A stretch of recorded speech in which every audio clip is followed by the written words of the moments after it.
Queridos, graça e paz, boa noite. Quero te convidar para você abrir sua Bíblia, livro de Jonas, profeta Jonas, capítulo de número 2. Acharam? Diga amém. Vamos ler o primeiro versículo. Então Jonas orou ao Senhor, seu Deus, do ventre do peixe, e disse: clamei ao Senhor na minha aflição.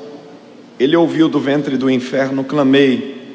Tu ouvistes a minha voz, pois tu lançastes no profundo, no meio dos mares, e as correntes das águas me cercaram. Todas as tuas vagas e as tuas ondas passaram sobre mim. E eu disse: estou lançado de diante dos teus olhos, todavia tornarei a ver o teu santo templo. As águas me cercaram até a alma, o abismo me rodeou, as ervas daninhas estavam enroladas na minha cabeça. Eu desci até os fundamentos dos montes, a terra com os seus ferrolhos estavam sobre mim para sempre. Mas tu fizeste subir a minha vida da decomposição, ó Senhor meu Deus. Quando a minha alma desfalecia em mim, lembrei-me do Senhor, e a minha oração entrou a ti no teu santo templo. Os que observam as falsas vaidades desprezam a sua misericórdia, mas eu sacrificarei a ti com a voz do agradecimento. Eu pagarei o que votei. A salvação é do Senhor. E o Senhor falou ao peixe, e este vomitou a Jonas na terra seca. E você diz amém. Repita comigo bem forte, diga: a graça é maior que a fuga. Então diga para quem está do seu lado, diga: não adianta você fugir. Está fraco, diga forte, diga: não adianta você fugir, porque a graça vai aonde você estiver. Pergunta para ele, diga: entendeu? Fala de novo, diga: não adianta fugir, que a graça vai aonde você estiver. Levanta as duas mãos bem alto assim, ó, bem alto, mais alto que você puder. Isso, olha que bonito. Diga comigo: Deus, eu estou à disposição para ouvir tudo o que preciso e não o que quero. Fala com a minha alma, porque a tua palavra edifica, exorta e consola. Em nome de Jesus, amém. Aí alguém está perguntando: mas pastor, 15 anos de aniversário da igreja e você vai pregar logo sobre o profeta fujão? É muito importante pensar sobre o livro de Jonas, até porque quando nós delegamos, principalmente quem é pastor, líder, delega uma missão a alguém na igreja, e este alguém foge da responsabilidade, é natural a gente já apelidar ele de Jonas. Vai cantar no louvor hoje? Não, é Jonas, hein? Vai fazer parte da visita? Não, é Jonas. Vai para EBD? Não vou, não vai dar, é Jonas. Olha, quando alguém dá uma desculpa fugindo, a gente já pontua aquela pessoa como o fujão, o Jonas. E quando a gente vai pregar sobre o livro de Jonas, é naturalmente que a gente logo pensa: vai vir um cajado aí e Deus vai acabar comigo porque eu sou fujão. Mas essa não é a intenção hoje de refletir sobre esse profeta. É preciso que nós entendamos o fundo histórico do contexto onde Jonas está vivendo, para pensarmos o porquê que Jonas fugiu. Eu não vim defender Jonas, mas como Jonas, na situação dele, eu não posso mentir para vocês, eu devo dizer que talvez eu faria igual ou pior.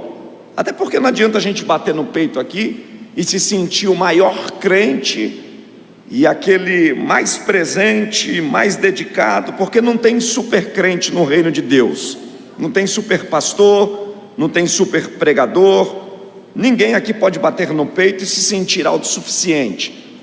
Em algum momento da vida, nós seremos pegos de surpresa por algo que vai querer nos desanimar.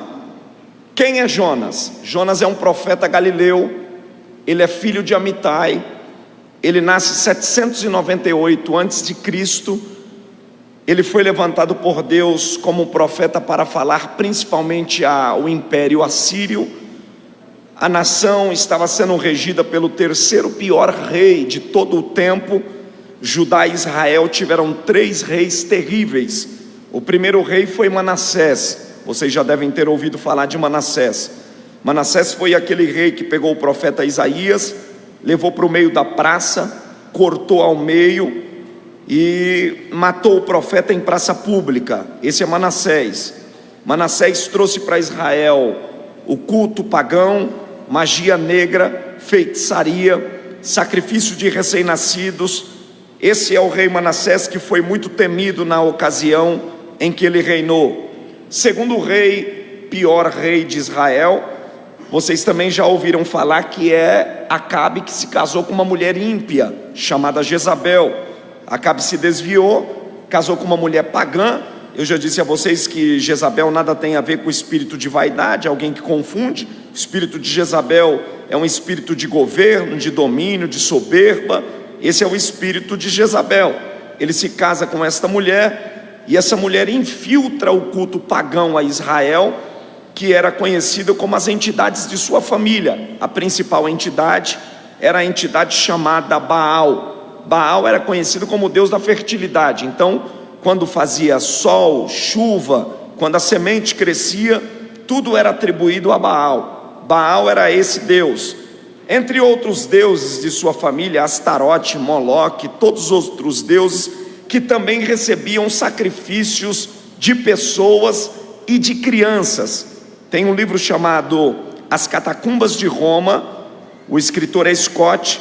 Ele diz que quando os arqueólogos pesquisaram sobre os sacrifícios feitos por Jezabel e também por Acabe, encontraram crânios humanos de crianças enterradas, centenas e centenas deles que sacrificavam a essas entidades pagãs. Então esse é o segundo pior rei. E aí vai chegar o terceiro pior rei. Qual é o terceiro pior rei? Que é o rei na ocasião em que o profeta Jonas está nesta região. Ele é chamado de Jeroboão II. Quem é Jeroboão II? Jeroboão II é conhecido como o rei dos sofismas. Por quê? Porque em dias normais Jeroboão estava no culto. Nas tradições de Israel, Jeroboão estava adorando. Jeroboão ia para o culto judaico como Páscoa, Tabernáculo, Pentecostes, todas estas festas de Israel. Jeroboão estava na mesa de Deus. Mas em toda festa pagã, Jeroboão também se assentava. E ele aceita tudo o que fez Manassés, ele aceita tudo o que fez Acabe, e ele é conhecido como o rei dos sofismas, que tinha aparência. O que significa sofisma? Sofisma é algo camuflado, ele tem aparência de santidade com um fundo de mentira. Ele parece que é e não é. Conhece alguém assim? Tem cara que é e não é. Tem jeito de crente, mas não é crente. Fala como crente, mas não é crente. Dá até a paz do Senhor, mas ele não tem nada de santidade. Ele só é um rótulo. Esse é Jeroboão. E uma das coisas que Deus abomina é o cinismo, é a farsa, porque Deus prefere ver alguém aqui entrar como um publicano, batendo no peito, reconhecendo o seu pecado. Jesus falou, tinha um fariseu e um publicano. O que o fariseu fez? Bateu no peito e disse: eu sou dizimista, eu dou auxílio aos pobres, eu ajudo as viúvas. E aí vem um pecador, publicano, batendo no peito, dizendo: eu sou miserável, eu sou pecador, eu não sou digno de misericórdia, e eu preciso de ajuda. E Jesus perguntou: quem é que foi aceito? Quem foi aceito não foi o fariseu, que veio contando vantagem, mas o publicano que reconhece o seu pecado. Por quê? Porque toda vez que eu me aproximo de Deus, e Deus é luz inacessível, luz grandiosa, toda vez que eu chego perto de Deus, eu não contemplo a minha santidade, eu contemplo os meus pecados. É por isso que Isaías teve uma visão, e a visão de Isaías, ele disse: eu vi o Senhor. E quando ele vê o Senhor, qual é a expressão de Isaías? Ai de mim que vou perecendo, porque eu sou um homem impuro, habito no meio de um povo de impuros lábios, e os meus olhos viram o Senhor. Então, diante desse processo, Jeroboão peca, Jeroboão é ímpio, e quando isto acontece em Israel, toda vez que Israel enveredava-se por um culto pagão, Deus fortalecia um adversário. Quem é que fortalecia? Deus. Fale alto, quem é que fortalecia? Era Deus quem fortalecia. Então todos esses adversários, foi Deus quem fortaleceu. Olha, Deus fortaleceu filisteu, amonita, moabita, midianita, cananeu. Toda essa gente Deus fortalecia para quê? Para Israel morrer? Não, Deus fortalecia os inimigos para Israel chegar perto do altar. Eu não sei se você já teve essa impressão, que quando a luta aumenta você ora mais. Já percebeu? Quando a luta aumenta, você procura socorro aos pés do Senhor. Não jejuava, volta a jejuar. Não lia a palavra, volta a ler. Não orava, volta a orar. Você vai se dedicando mais àquilo que é concernente às coisas espirituais. E o que Deus queria? Deus queria trazer Israel para o altar, porque Israel se perdeu. Um rei ímpio se assentou no trono, e agora ele começa a cometer um monte de abusos. Ele é o rei de um grande império, que na verdade também houveram 3 impérios muito grandes, e ele está diante de um grande povo, e ele comete atrocidades, e Israel não se decide a quem servir. E aí Deus vai fortalecendo inimigos a fim de que chame a atenção de Israel. Nesse período, a Bíblia diz que Deus fortaleceu um império chamado o Império dos Assírios. Repita comigo, diga: o império chamado dos Assírios. Quem era o Império dos Assírios? Houveram 3 impérios. Primeiro império foi o Império Egípcio. Israel ficou na mão dos egípcios 400 anos. Quantos anos? 400 anos. Eles passaram dias escuros, eles passaram grandes perseguições, eles viviam em detrimento do poder de Faraó. Não comia o que queria, não morava onde queria, carregava cargas pesadas, passaram noites turbulentas, dias escuros, 400 anos de escravidão. Depois vem um outro império. Qual é o outro império que Israel passa de cativeiro? Cativeiro de 70 anos da Babilônia. Cativeiro da onde? Da Babilônia. 70 anos. Israel estava tão oprimido na mão da Babilônia por 70 anos que nem cantar eles tiveram forças para cantar, porque quando a prova é muito grande a gente perde o ânimo até para cantar. Disseram para os hebreus: cantem a Deus. E aí eles disseram: como é que a gente vai cantar a Deus se nós estamos em terra estranha? Não dá nem para tirar a harpa do salgueiro, nós não vamos cantar. 70 anos de cativeiro. E aí agora vem o Império dos Assírios, que é o terceiro império. Então eu falei para vocês o Império dos Egípcios, o Império dos Babilônios e agora o Império dos Assírios. Quem eram os assírios?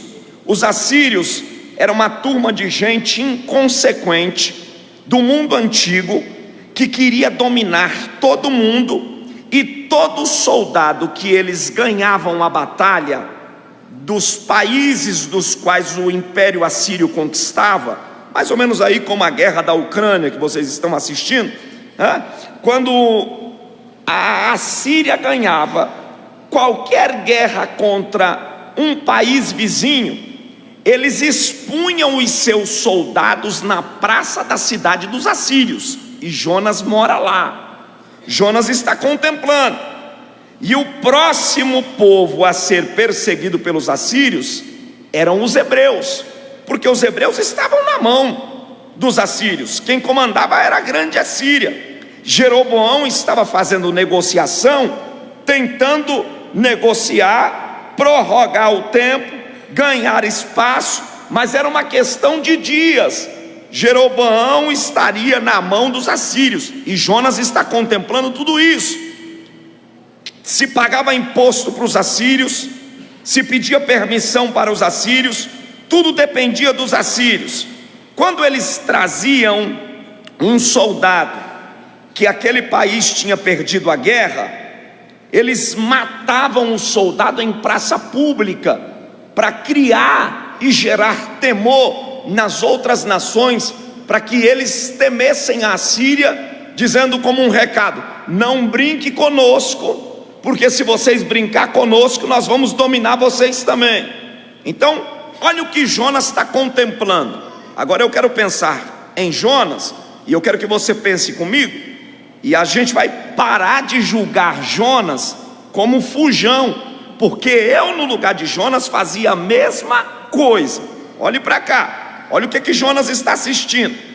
Jonas está assistindo soldados que expõem famílias.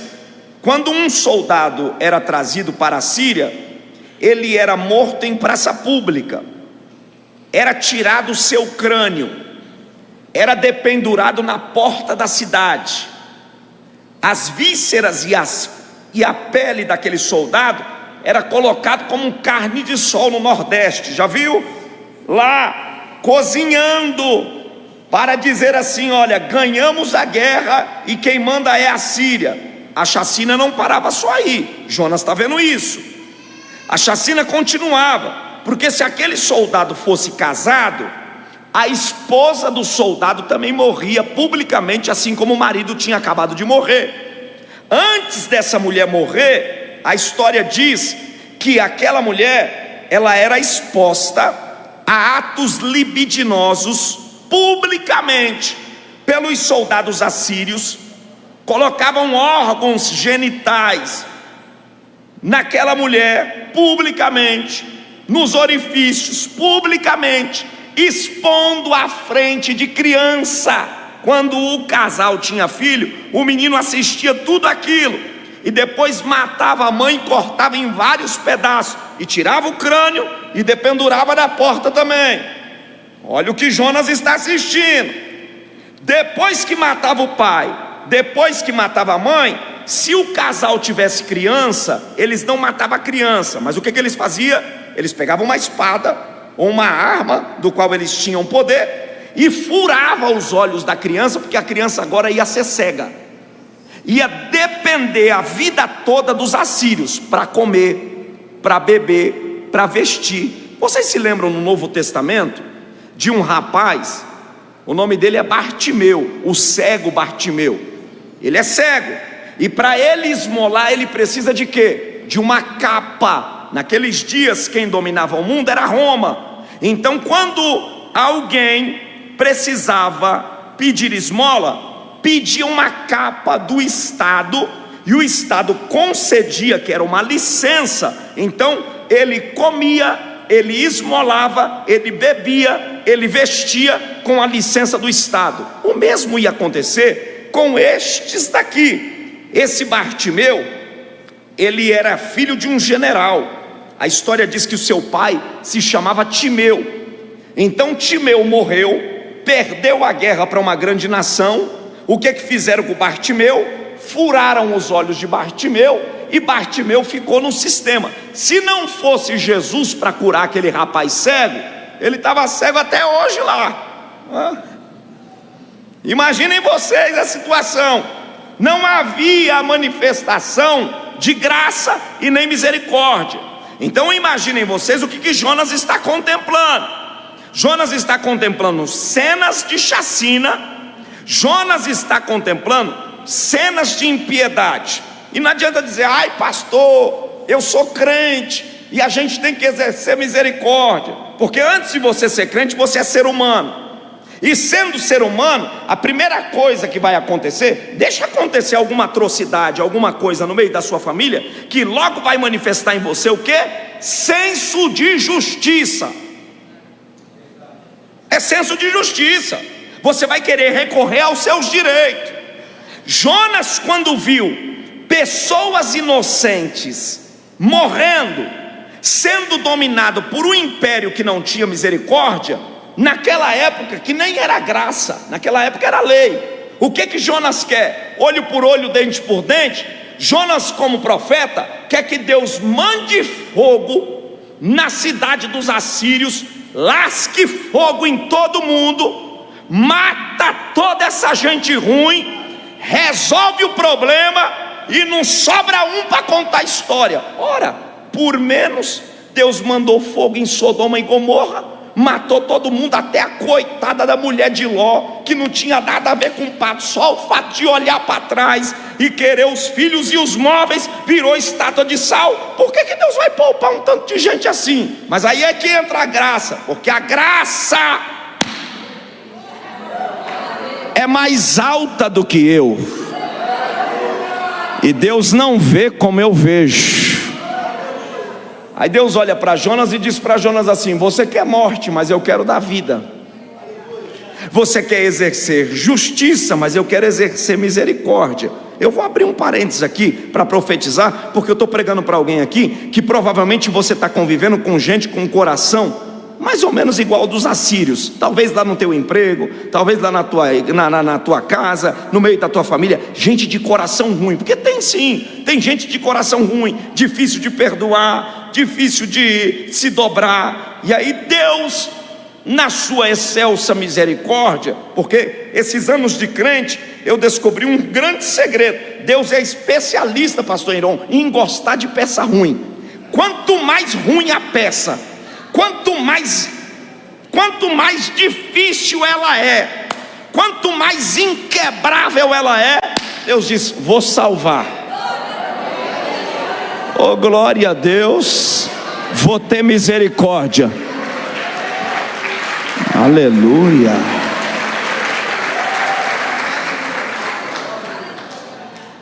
Diga para quem está do seu lado aí, diga: se Deus teve misericórdia da Síria, diga aí. Não, está fraco, diga forte, diga: se Deus teve misericórdia da Síria, não vai ter misericórdia de você? Olha para ele e fala: peça ruim.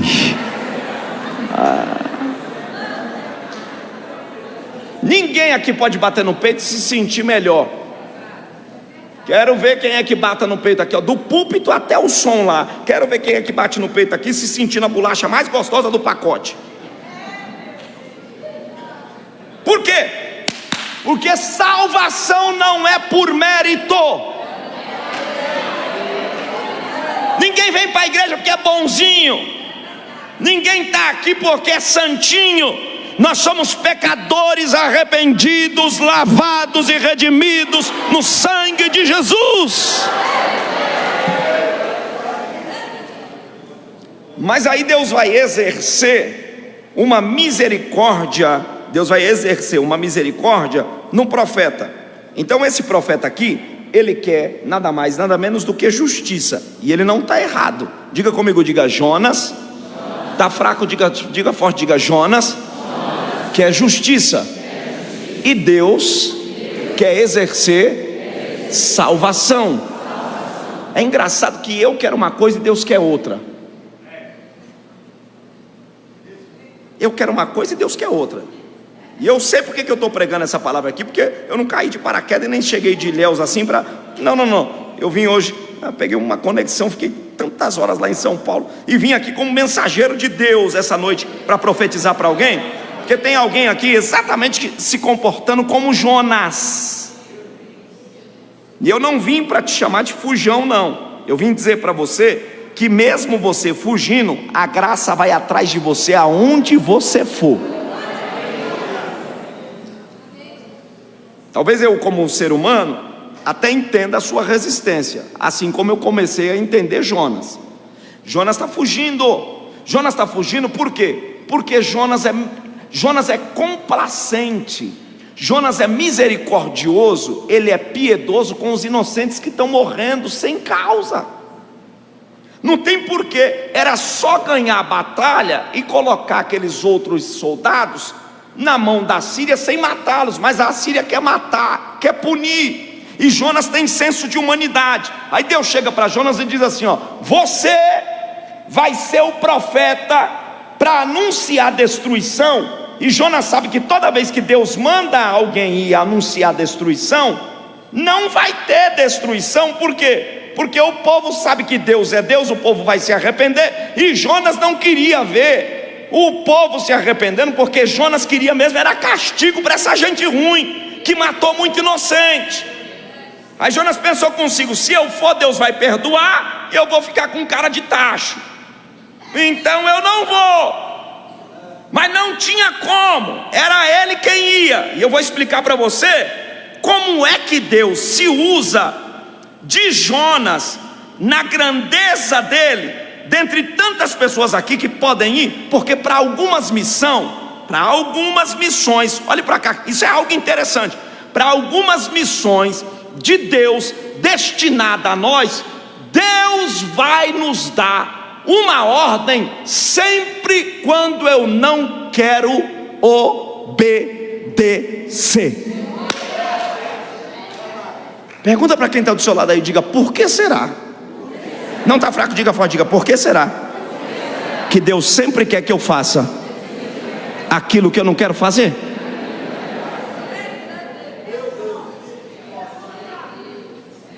Olha para cá. Olha para cá, isso aqui é interessante. Eu preciso pensar com vocês rapidinho aqui para a gente desenvolver o texto. Está cheio de gente aqui que, se Deus dissesse assim, ó, vai em Nínive, vai nos assírios e avisa para eles que a casa caiu e que eles se arrependam, porque senão vai morrer todo mundo, tinha um monte de gente que ia. Mas para essa missão aqui, eu devo dizer para vocês que o fato de Jonas tentar se esconder não é porque ele apenas não quer ir entregar o recado, é que ele se sente pequeno ao ponto de não conseguir perdoar os assírios por aquilo que ele tinha feito. Ou seja, a missão era maior do que o chamado. Ele tem um chamado, mas a responsabilidade da missão é maior. Aí Jonas disse: eu não tenho condição de perdoar esse povo que mata tanta gente. Deus tem, manda outro, manda Oséias, manda Balaquias, manda Sofonias, manda Zacarias, manda Obadias, manda os filhos dos profetas, manda todo mundo. Eu não vou. Deus disse: você vai. Você vai. E deixa eu dizer para você por que Jonas vai. Deus é tremendo. Quando Deus chama Jonas, em Deus mora um atributo. Olhe para cá. Em Deus mora um atributo. Dentre tantos atributos que Deus tem, existe um em Deus que nós conhecemos como onisciência. O quê? Onisciência. O que é onisciência? O poder de ver antes do acontecer. Então vamos pensar. A Bíblia foi feita para pensar. Quando Deus chama Jonas, Deus sabe que a resposta de Jonas é o quê? Então Deus não se surpreende com o não de Jonas. Olha para quem está do seu lado e fala: está entendendo? Que Deus não se surpreende quando você fala não para Ele, porque na onisciência Ele já sabe que você vai dizer não. Aí vem a pergunta: por que Deus insiste, mesmo sabendo que a minha resposta é não? Porque Ele vai me ensinar uma estrada que eu não vou percorrer ela por força minha, eu vou empurrado pela graça.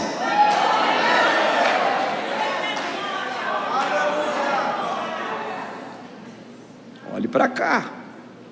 Eu disse para vocês aqui que esse povo é matador. Então qualquer profeta que vá à porta dos assírios para pregar, o que ia acontecer com eles? Morrer. Sim ou não?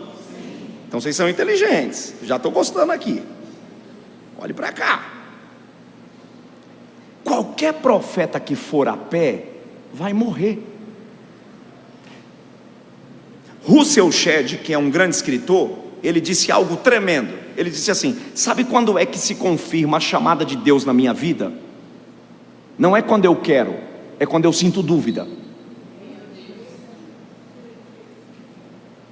Vou repetir. Sabe quando é que se confirma a chamada de Deus na minha vida? Não é quando eu me sinto pronto, é quando eu me sinto incapaz. Eu penso, será que esse trem é para mim? Será? Quantas vezes, pastor, já passou na sua cabeça aqui, ó, o senhor pensar, será que eu combino como pastor dessa igreja? Será que eu combino como líder do louvor? Quantas vezes já passou na minha cabeça, será que eu combino como pregador do evangelho?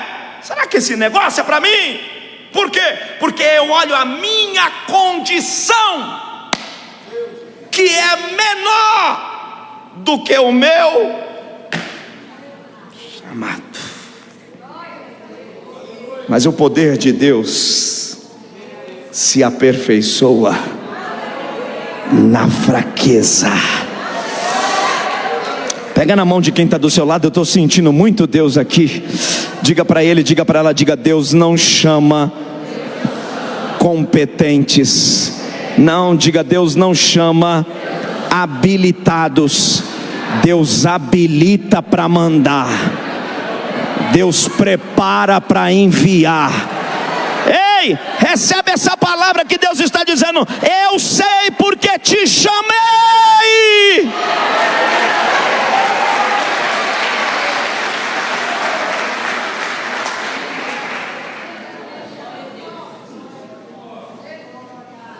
Então eu vou perguntar para vocês, e vocês vão responder para mim assim, ó: não pode ir, ok? Eu vou perguntar e vocês vão responder: não pode ir. Obadias, não pode ir. Zacarias, não pode ir. Miqueias, não pode ir. Filhos dos profetas, não pode ir. Malaquias, não pode ir. Nenhum desses caras pode ir. Oséias,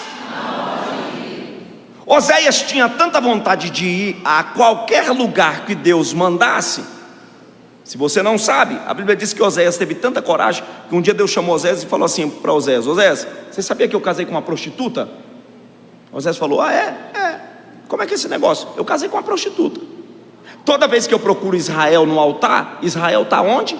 Nos deuses pagãos. Está se prostituindo com deuses pagãos.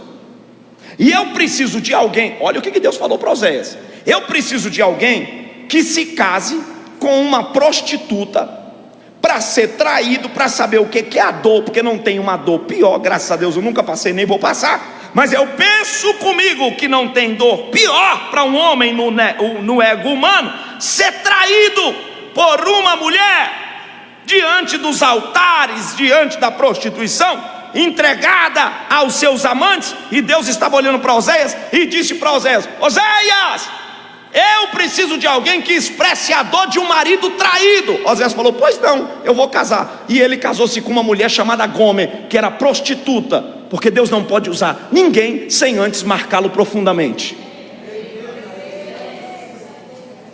É por isso que a gente está vendo em cima dos púlpitos do Brasil um monte de gente falando blá blá blá, besteira aí, mas não foi marcado.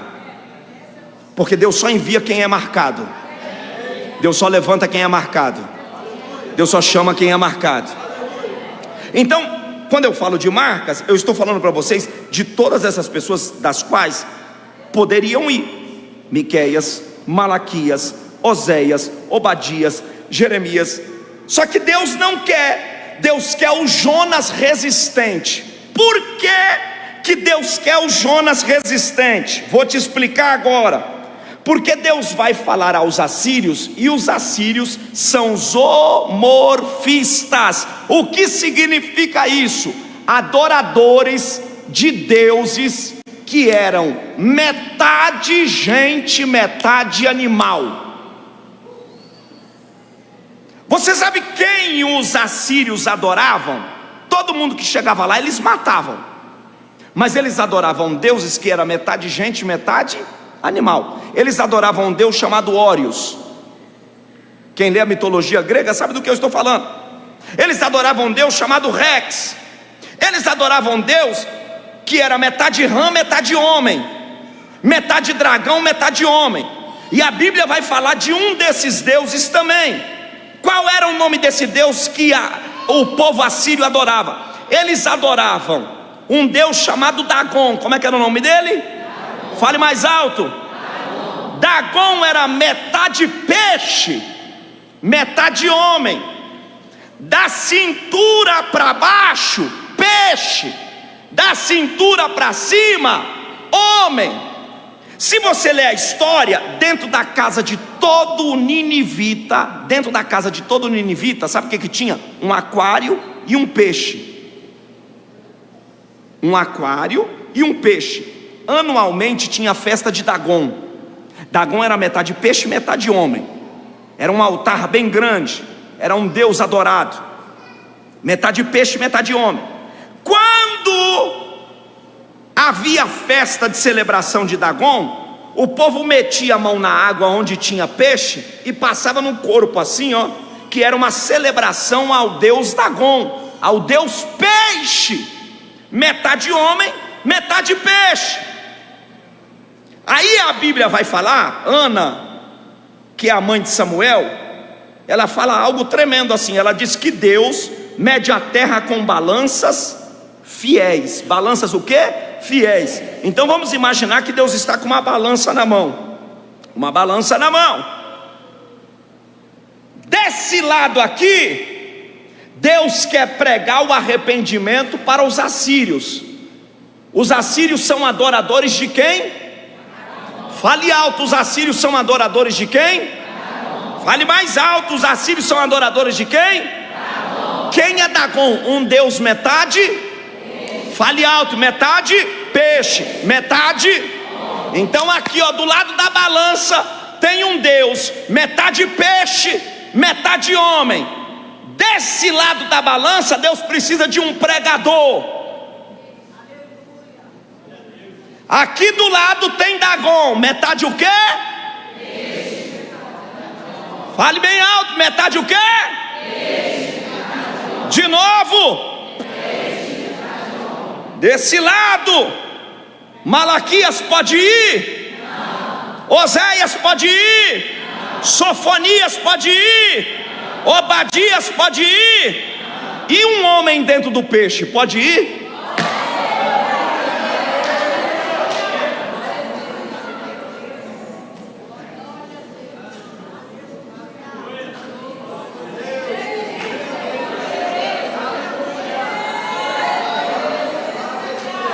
Olha para quem está do teu lado e fala: será que você vai ter que entrar dentro do peixe?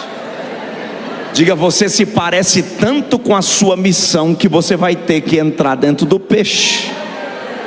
E o que é esse peixe, pastor? Esse peixe é esse processo que você está passando.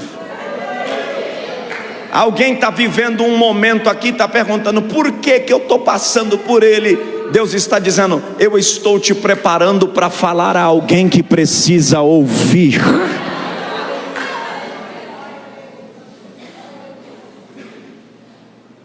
Jonas recebe o ID do Senhor. Preste bem atenção. Quando Jonas recebe o ID do Senhor, Deus diz para ele assim, ó: vai a Nínive. Vai a Nínive. Vai aonde? A Nínive. Deus já sabe da resposta de Jonas, gente. O que Jonas vai dizer para Deus? Não vou. Aí o texto diz que Jonas vai no porto, pega a embarcação, ao invés de ser para Nínive, e vai para Tarsis. Se a gente olha no mapa, você vai ver que Tarsis fica embaixo e Nínive fica em cima. Primeira coisa que eu aprendo aqui nesse texto: toda vez que eu fujo da vontade de Deus, eu nunca subo, eu só desço. E não adianta, você vai descer, e no final das contas vai acabar fazendo o que Deus quer. Olha para quem está do seu lado e diga: vai perder de besteira, vai apanhar de besteira e vai acabar indo de peixe. Vamos contar quantas vezes Jonas vai descendo? Jonas desce para Jope uma vez. Diga comigo, diga: uma vez. Entra para dentro do barco 2 vezes. Desce para o porão do barco. Vai para Tarsis e dorme um sono profundo no porão 5 vezes. Aí vem Deus. Porque quando eu estou fugindo, não adianta. Quando eu estou fugindo de Deus, Deus quebra tudo, sopra tudo, movimenta tudo, só para chamar a tua atenção. Ouça o que eu vou falar para você aqui. Deus está dizendo aqui, para você: não adianta você correr da minha vontade, porque eu vou fazer o que for necessário para trazer você mais perto.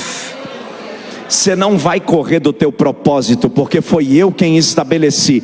Dedo apontado não te para, cara feia não te para, demônio não te para, mentira não te para. Deus está dizendo: quem te levantou fui eu, quem te marcou fui eu. Eu estou sentindo Deus aqui.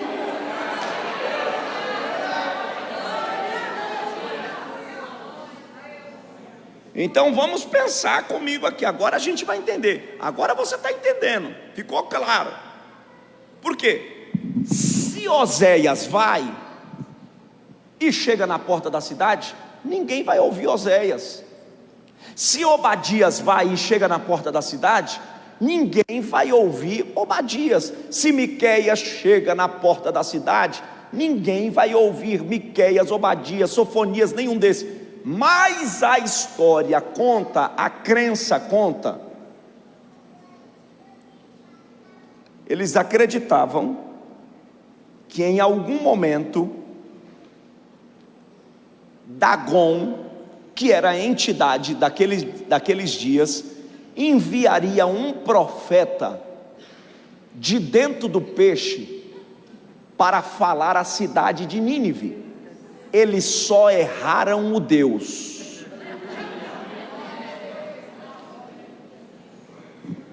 E aí tem um segredo. A Bíblia diz que Jonas está dormindo. Olha o texto. Jonas está dormindo. Deus sacode um vento, levanta ondas fortíssimas. Os marinheiros que estavam habilitados a trabalhar com o mar perde o remo, não consegue segurar. Aí descobre que tem um dormente lá. Chacoalharam o cara, jogaram sorte. Ele disse: eu sou hebreu, eu sou crente, eu estou fugindo. Os marinheiros ficaram crentes na hora. A Bíblia diz que os marinheiros, quando ficaram sabendo que Jonas estava fugindo do Senhor, olha a oração dos marinheiros para Deus diante de Jonas: Deus, não mata nós por causa desse cara.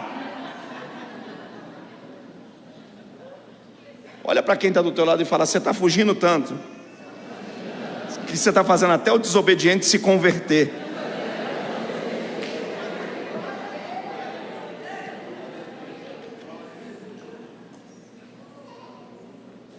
A Bíblia, é o texto, leia o livro de Jonas. A Bíblia diz assim, olha o que a Bíblia diz. Se puder dar só um pouquinho de retorno aqui para mim, por gentileza. A Bíblia diz: e os marinheiros tiveram temor de Jonas, porque eles sabiam de quem Jonas estava correndo. É o texto. Aí eles disseram para Jonas o seguinte: o que é que você quer que a gente faça? Jonas sabe que não vai morrer, porque está fugindo, querendo dar tempo para ver se Deus muda de ideia. Deixa eu dizer uma coisa para você, olhe para cá. Se Deus conferiu a você uma ordem, deixa eu dizer uma coisa: Deus não vai mudar de ideia. Deus não te chamou por causa do teu canudo de formatura, nem por causa da tua cor de pele. Deus não te chamou por causa da tua estatura. Deus não te chamou por causa do teu poder aquisitivo. Eu tenho uma coisa para dizer para você: é graça. Ele olhou para você e disse: é você, e acabou. Recebe essa palavra, porque isso aqui é de Deus. Não adianta você tentar fugir, correr. Deus está dizendo: vira tudo, quebra tudo, arrebenta tudo, mas você vai cumprir o propósito que eu estabeleci. Não tem fuga para Jonas. Aí eles perguntaram para Jonas: o que você quer que a gente faça? Jonas disse: só tem um segredo: me joga na água, e quem sabe acaba tudo isso. Vai acabar se vocês me jogar. Jonas está pedindo para jogar na água porque ele sabe que ele precisa ir ele já sabia que o Deus, ele conhece a história, ele sabia que o Deus dos assírios é quem? Dagon é o que? Um deus metade peixe, metade homem. Ele sabe que Deus vai enviar, agora ele só não sabe quanto tempo ele vai passar. A Bíblia diz que quando ele cai dentro da água, Deus abre a boca do peixe, e é um grande peixe. A gente não sabe se é baleia, tubarão, leviatã, a gente não sabe que animal que é, mas é um grande peixe que abriu a boca. Ele entra para dentro da barriga do peixe. A gente não sabe se ele está deitado, agachado, de coca, de esquerda, de direita, de barriga para cima, barriga para baixo. Ele só clama lá no capítulo 2 dizendo: nas profundezas do inferno eu te clamei. Quem conhece da ciência de animal, é zoologia, né? Algum trem assim, sabe muito bem que qualquer coisa que um peixe engula, qualquer coisa que um tubarão ou um grande peixe engula, por exemplo, imaginem que isso aqui é um material de aço. Dentro de 48 horas, o peixe solta uma enzima do suco gástrico. Dentro de 48 horas, que qualquer coisa que ele coma dissolve dentro de quantas horas? 48. Deus olhou para o peixe e disse: está vindo um material aí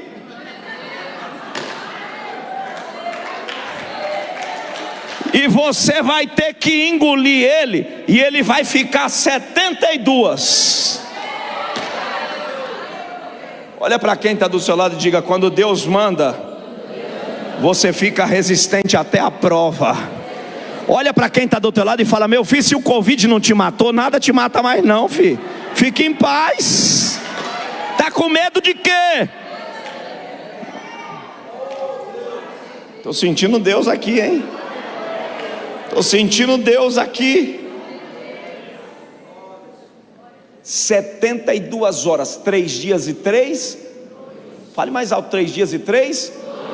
Depois que deu 3 dias e 3 noites, o que não mata, fortalece.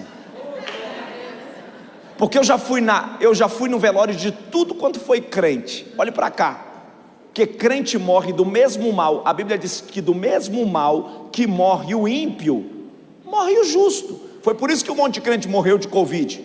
Ai, mas é crente, morreu. Vai morrer, filho, nós estamos na terra.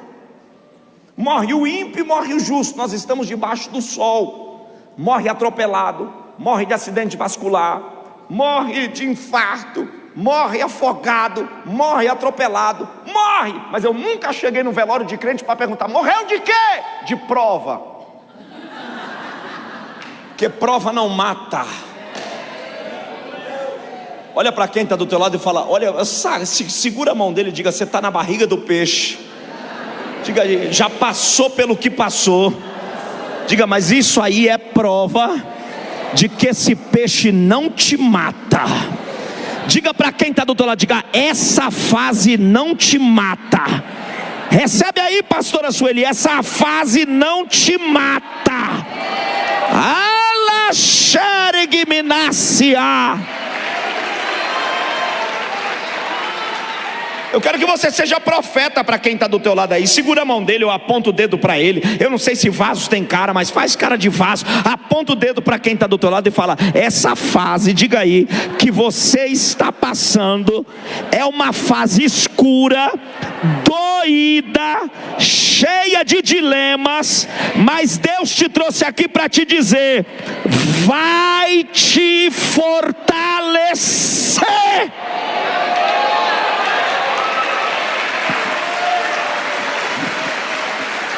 Glória a Deus! Você tem glória a Deus? Vem no glória comigo, vem. Vem, levanta a mão por 1 minuto. Eu vou deixar você por 1 minuto levantar a mão, abrir a boca e dar o maior glória que você puder.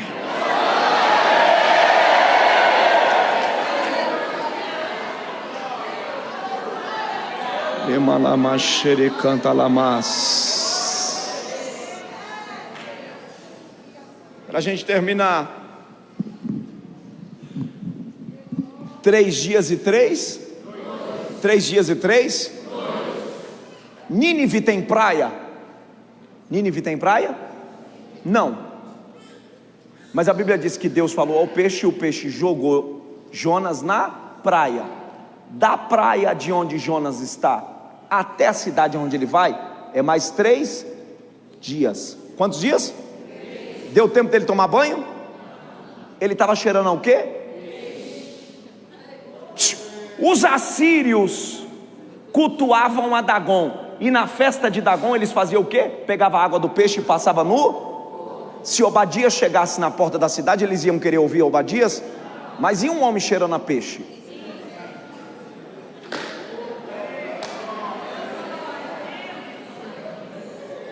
Ele está indo para o propósito com a cara da missão.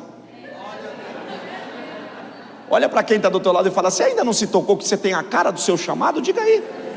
Olha para ele aí. Diga aí, você está correndo de quê, meu filho? Você não percebeu que você tem a cara do seu propósito? Ai, pastor, mas eu estou sendo perseguido. Tem que ter perseguição mesmo. Você quer tapinha nas costas? Pastor, eu estou passando por adversidade. Ei, tem que ter adversidade, tem que ter desemprego, tem que ter luto, tem que ter guerra. Ei, por quê? Porque Deus está te aprumando para quando você abrir a boca, demônio nenhum te calar.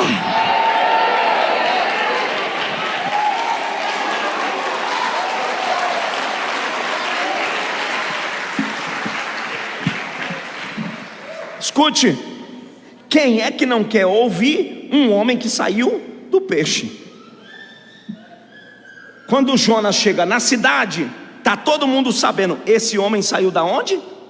Do peixe. Aí ele clamou e disse assim: arrependei-vos. Aí alguém perguntou: quem é que está falando? Ele disse: assim diz o Senhor. Que Senhor? Dagon? Não, Senhor dos exércitos. A Bíblia diz que o povo se vestiu de saco, jogou cinza na cabeça, porque quando você vive o propósito, você se torna o que Billy Graham falou: você vira a Bíblia que o mundo quer ler. Você precisa ser agente de Deus para a missão que Ele estabeleceu para a sua vida. Essa igreja completa 15 anos hoje, e tem muito para crescer, tem muita estaca para ampliar, mas Deus está dizendo: entenda que você é a cara da sua missão. Você não pode sair daqui sem abraçar o propósito daquilo que Deus estabeleceu para a sua vida. Bata no peito e diga: eu tenho um chamado. Bata no peito e diga: eu tenho um chamado. Diga: e eu não vou resistir mais, porque a graça vai me perseguir até eu entender que sou eu e acabou. Fica de pé. Eu quero orar por você. Preciso orar por você. Eu quero fazer 2 orações. Primeiro, eu estou pregando para alguém aqui que está fugindo do propósito. Primeiro propósito, propósito central: salvação. Olhe para cá. Você vai correr de Deus até onde? Ei! Você vai correr do chamado de Deus para a sua vida até quando? Essa é a noite de você se entregar. Deus não vai poupar você daquilo que vai te amadurecer, porque Deus não tem filhos mimados, Deus tem filhos maduros.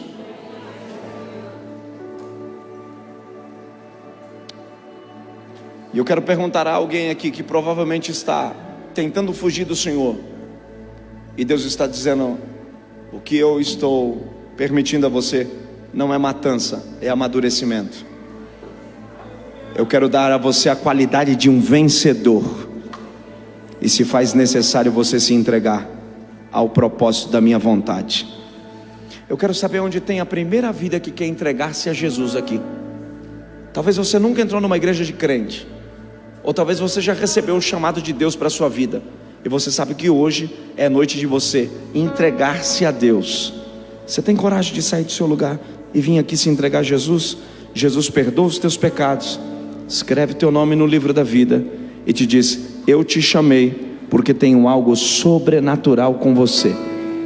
Se você quiser Saia do seu lugar. Aonde está você que vem lutando contra a vontade de Deus, insistindo? Deus está dizendo: hoje eu te perdoo, hoje eu te abraço.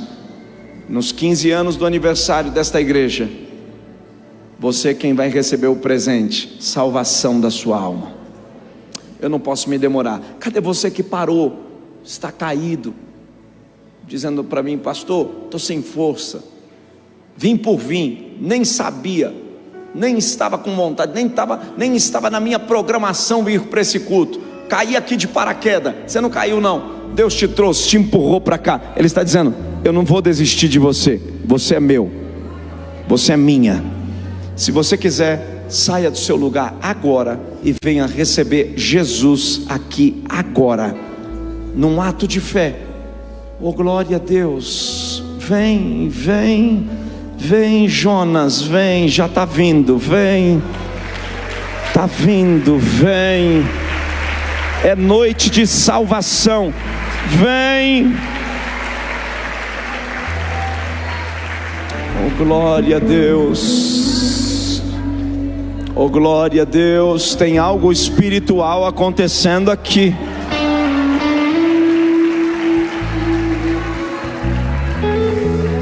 Tem mais gente vindo. É noite de decisão. Você precisa entender que não adianta fugir. O Senhor está te chamando. É tão fácil você se quebrantar e entender que a palavra é com você, e que Deus marcou você, e que chamou você, e está dizendo para você: é com você.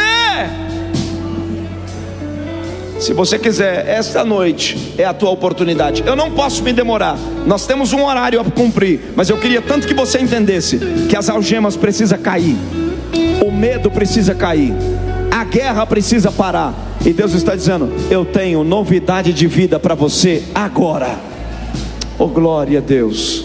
Aonde está mais alguém? Mais alguém para Jesus, mais alguém. Cadê você? Vença o complexo, vença o medo. Deus estabeleceu algo para a sua vida, e é agora, é a noite da tua liberdade. Você tem a cara do propósito, você tem a cara da missão. Teu coração está pegando fogo. Você está dizendo: se ele insistir mais um pouquinho, eu vou. Eu estou insistindo com você, porque Deus não te trouxe aqui à toa. Você veio como agente de Deus. Então venha agora. Venha, vem. Está vindo, vem, vem, vem, vem.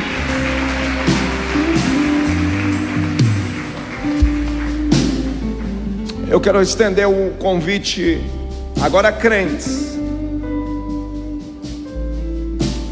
a você que sabe que Deus tem um chamado com você, mas alguma coisa diz para você que você não tem condição de realizar, e que tudo que você precisa é de coragem para exercer aquilo que Ele estabeleceu para a sua vida. E se você quer receber essa coragem e tem vontade de ser diferente, sai do seu lugar. O Senhor vai te renovar aqui hoje. Nos 15 anos desse aniversário, Deus te capacita para uma obra sobrenatural. Vem, vem aqui, vem, vem. O Senhor vai te habilitar, vai te habilitar, vai adestrar os teus braços. Ele está te levantando, Ele está te erguendo. Você tem uma missão, você tem uma ordem. Ele te chama, Ele te levanta. Glória a Deus. Glória a Deus, glória a Deus. Levante as suas mãos, levante as suas mãos. Diga comigo, diga: Deus. Está fraco, diga forte, diga: Deus, eu me entrego.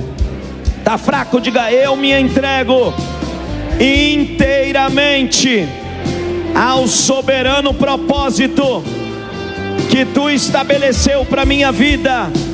Diga: ainda que o peixe seja um momento amargo que eu passe, Tu estás gerando em mim amadurecimento, porque a Tua graça não desiste de mim.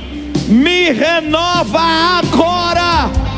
Você que é batizado no Espírito Santo, eu quero te convidar a orar em línguas estranhas agora. Ore mais. Deremanachandere canta lama. Você que é batizado no Espírito, ore agora. Você que não é, vai dando glória. Tem algo sobrenatural acontecendo. Enquanto o louvor Shalom adora a Deus,